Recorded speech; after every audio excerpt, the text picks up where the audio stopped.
Chers amis, bonsoir. J'ai réussi à trouver un coin du jardin où il y a encore un rayon de soleil, parce qu'il se trouve que ma maison est orientée de telle sorte que vers les 4-5 heures de l'après-midi, j'ai plus de soleil du tout dessus, quoi. Il y a beaucoup d'arbres qui me dérangent. Donc j'ai un petit rayon de soleil quand même. Ce soir, je vais vous parler des enfants de Centrafrique et de l'UNICEF. Alors pour ceux qui ne seraient pas encore au courant, en fait, je cautionne toutes les associations humanitaires. Je n'irai pas jusqu'à dire de la planète, mais pas loin, quoi, quasiment, en fait. Et je trouve ça très bien, quoi. Je veux dire, si mon éclairage peut donner des pistes de travail pour être plus efficace, eh bien, c'est tant mieux. Alors, j'ai déjà commencé, bien évidemment. Il y a plein de petites mouches qui volent, hein. C'est l'heure qui vole. Enfin, je suis une grosse mouche, mais c'est plein de petites mouches qui me chatouillent partout. En quoi je suis l'inspiratrice, très franchement, ce serait un peu fastidieux de dire, mais bon, c'est pas possible de résumer comme ça, puis il n'y a rien qui me vient spécialement à l'idée en plus. Si par exemple, je vais vous donner un exemple. Il s'agissait des sans-abri à Paris, partout en France. Et il se trouve que j'avais une amie qui avait acheté un petit transistor à manivelle. Elle avait trouvé ça chez Nature et Découverte, c'est-à-dire un poste radio à manivelle. Et alors j'ai trouvé ça absolument extraordinaire, parce que quelqu'un qui est sans abri, par définition, ne peut pas avoir la télévision, ne peut pas avoir la radio, ni quoi que ce soit. S'il a une radio, s'il est dans son coin, il arrive à trouver un endroit où dormir, il n'a pas l'électricité, donc il doit acheter des piles, s'il a une radio, etc. Et donc je me suis dit, un petit poste à manivelle, si tous les SDF avaient un petit poste à manivelle, eh bien ils ont juste qu'à mouliner un petit peu pour avoir les nouvelles et tout, et du coup ils sont moins isolés. Voilà, c'est ce genre de choses. Et donc ça a été fait. Ça a été fait il y a plusieurs années. Ils avaient acheté, je sais plus combien, une centaine de postes, et donc je suppose que ça a continué, bien évidemment. Bon, c'est plein de petites choses comme ça, quoi, que je donne. Voilà.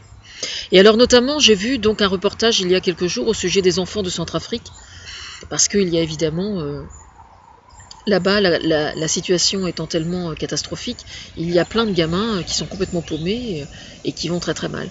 Donc évidemment, j'appelle à ceux qui peuvent donner de l'argent à donner de l'argent, parce que c'est absolument nécessaire. Maintenant, le reportage en question montrait justement quelqu'un qui travaille à l'UNICEF, à l'ONG, qui était en train de recueillir le témoignage d'une d'une adolescente. Alors ça n'était pas pour rien évidemment que c'était montré, c'est parce que j'ai expliqué à un copain justement sur internet il y a quelque temps, il y a longtemps déjà, il y a bien 6 mois, 1 an, non plus que ça, parce que moi en fait ce qui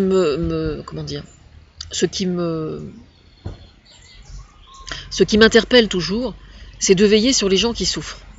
Bon, quelqu'un qui a subi un traumatisme, quel que soit le traumatisme, la seule issue de secours dont il dispose, dans la mesure du possible, c'est de raconter son histoire, de raconter sa souffrance. Alors selon les cas, évidemment, il arrive que des gens qui sont traumatisés puissent le raconter aussitôt, et puis quelquefois, ça n'est pas possible.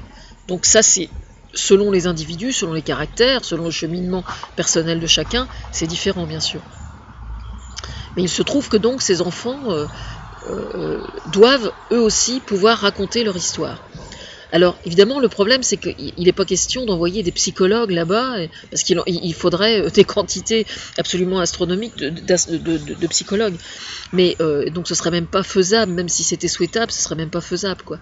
Mais ce qu'on peut parfaitement faire par contre, c'est leur donner le matériel nécessaire pour qu'ils puissent raconter leur histoire. C'est-à-dire que dès l'instant que quelqu'un... Alors ça c'est valable n'importe où dans le monde, hein, n'importe où dans le monde. Je veux dire que ce soit en France, quelqu'un par exemple qui est victime d'une inondation, ou que ce soit en Centrafrique, un enfant qui a pris des coups de machette, ou que ce soit ou quelqu'un qui est pris dans une guerre en Syrie, ou n'importe où, ou que ce soit à Fukushima, c'est exactement la même chose. Dès l'instant que quelqu'un a souffert, il faut lui donner la possibilité de raconter son histoire.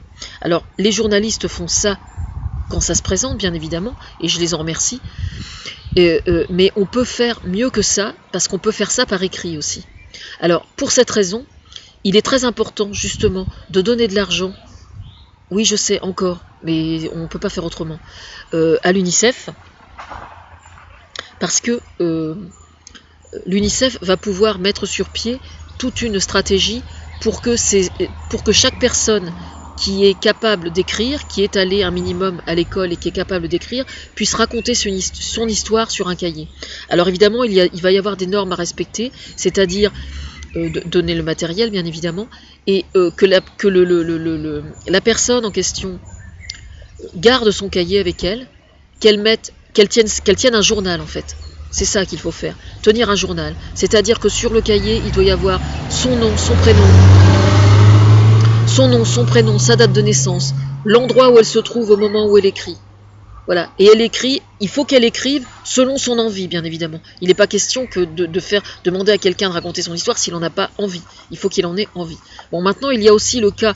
Alors donc, tenir le journal exactement de la même façon que moi j'ai fait quand j'ai écrit à Thomas Fersen les 7 premières années, quand j'étais vraiment dans la phase thérapeutique. C'est-à-dire suivre son désir. Quelqu'un qui a envie d'écrire son histoire dans un cahier, qu'il puisse le faire et que l'UNICEF puisse lui permettre de le faire. Voilà.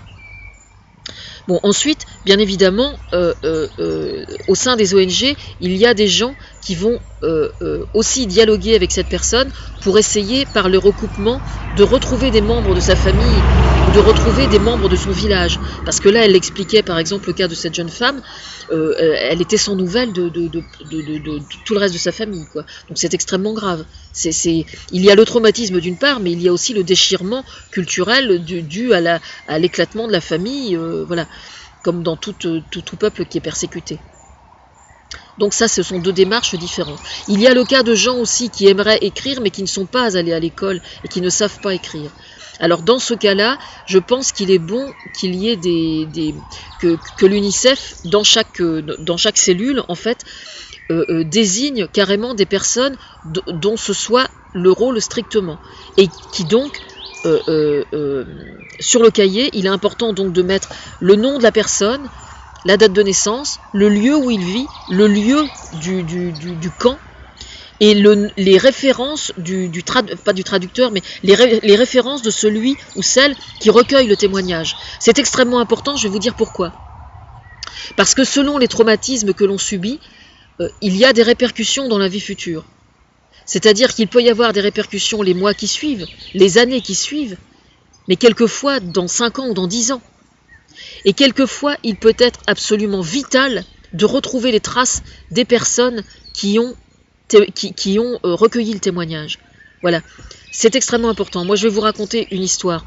Quand j'étais éducatrice à Pavilly, j'étais éducatrice stagiaire, le hasard a fait un jour qu'en marchant dans la rue de Pavilly, il y a une petite fille, enfin une écolière, quoi, une gamine qui devait avoir 8-9 ans peut-être, je sais plus. Ça n'était pas une gamine dont j'avais la responsabilité, elle n'était pas de mon groupe. Le hasard a fait qu'elle a été crochée, comme on dit, par une voiture. C'est-à-dire qu'elle a été percutée par une voiture. Elle a eu une trouille absolument monstrueuse. Il se trouve que le hasard a fait que c'était moi qui étais la première personne qui était là. Voilà. Donc il y avait un monsieur que je connais à Pavilly qui a apporté une couverture et puis on l'a couverte et tout en attendant que l'ambulance arrive et tout. En fait, elle n'avait absolument... Enfin, c'est un médecin qui était venu, elle n'avait absolument rien. Mais elle avait eu une trouille absolument monstrueuse. Et le fait que moi, je me sois trouvée là, à ce moment précis, c'était très curieux à observer, c'était la première fois que ça m'arrivait. La gamine est restée collée à moi pendant, je sais pas, plusieurs semaines, peut-être un mois ou deux. Dès l'instant qu'elle me voyait, elle venait contre moi et elle me prenait par la taille, systématiquement. C'est-à-dire qu'en fait, le fait que je me sois trouvée à ce moment-là, au moment où c'est arrivé, elle s'est systématiquement soudée à moi. Et puis petit à petit, au fil du temps, je faisais attention justement de recueillir son attitude, mais de surtout pas en rajouter, parce que pour que l'éducatrice qui en avait la responsabilité, justement, que je ne spolie pas la relation qu'elle avait avec son éducatrice. Et tout ça pour vous dire que quand un enfant arrive dans un camp au sein d'UNICEF, justement, il se produit ce processus-là aussi. Tous les gens qui travaillent dans l'humanitaire connaissent ce processus-là. C'est une chose tout à fait normale et tout à fait naturelle. C'est lié au sentiment de mort imminente, de toute façon, exactement comme pour un viol d'ailleurs, ou un acte de pédophilie, c'est la même chose. Voilà, donc je pense que dans cette hypothèse-là, quand il y a un intermédiaire qui recueille le témoignage, il est important qu'il y ait les coordonnées précises. Et surtout des coordonnées, comment dire, des coordonnées dont on puisse avoir la certitude qu'on pourra retrouver la personne si nécessaire dans 5, 10 ou 20 ans. Ça, c'est fondamental, absolument fondamental. Parce que il peut très bien y avoir des répercussions extrêmement graves qui se déclenchent dans 10, 15 ans ou 20 ans. Je pense à des dépressions, des choses comme ça. Et dans cette hypothèse-là, si nécessaire, il peut être utile qu'on retrouve cette personne-là. Voilà. Donc pour ça, il faut de l'argent. Voilà. Alors, puisqu'on est en plein mondial de foot, justement, j'aimerais bien que Adidas et que tous les sponsors qui sponsorisent le mondial actuellement offrent des ballons de foot. Il faut, dans la mesure du possible, demander au sein des réfugiés dans les camps qui recueillent les gens qui sont obligés de fuir leur pays, qui sont en guerre, quel que soit, enfin je pense à certains pays d'Afrique bien évidemment, il faut absolument demander aux gens, proposer aux gens de prendre en charge les enfants. Alors peut-être qu'il est plus facile enfin je suppose que ça doit être fait systématiquement, mais je suppose qu'il y a des bracelets de poser sur les enfants. Des bracelets pour leur identité et tout. Je dis, ça peut paraître étrange de dire ça comme si c'était des nouveau-nés, mais il se trouve qu'un enfant qui est traumatisé peut être en état de mutisme absolu, par exemple. Et si on lui dit comment est-ce que tu t'appelles, qu'il ne réponde rien. C'est une chose qui est tout à fait probable. Ça doit probablement arriver quelquefois. Donc, une fois qu'il a un bracelet, au niveau sécurité, je pense que c'est préférable. Bon. Et une fois qu'il a ce bracelet, justement, l'UNICEF va pouvoir proposer des activités pour occuper les enfants. C'est extrêmement important que les enfants puissent être occupés, qu'il y ait du matériel de dessin, qu'il y ait des livres dans la mesure du possible qui soient dans leur langue, mais j'imagine malheureusement qu'en Afrique ça n'est pas tellement facile, mais si c'est possible, que ce soit fait.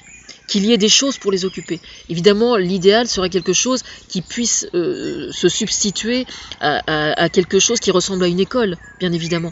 Mais je me doute bien que dans l'état psychologique où ils sont peut-être pas en état d'apprendre grand-chose, mais si quelqu'un a envie d'apprendre, et que ce soit une bouée de sauvetage pour lui, il faut qu'il puisse le faire. Tout ça, ça demande de l'argent. Voilà. Voilà pourquoi je fais cette vidéo, c'est pour demander qu'on envoie de l'argent pour l'UNICEF. Voilà. Donc oui, les sponsors qui sponsorisent les équipes de foot, je vais faire une autre vidéo sur... Enfin, je dois rédiger un article très important sur le sujet.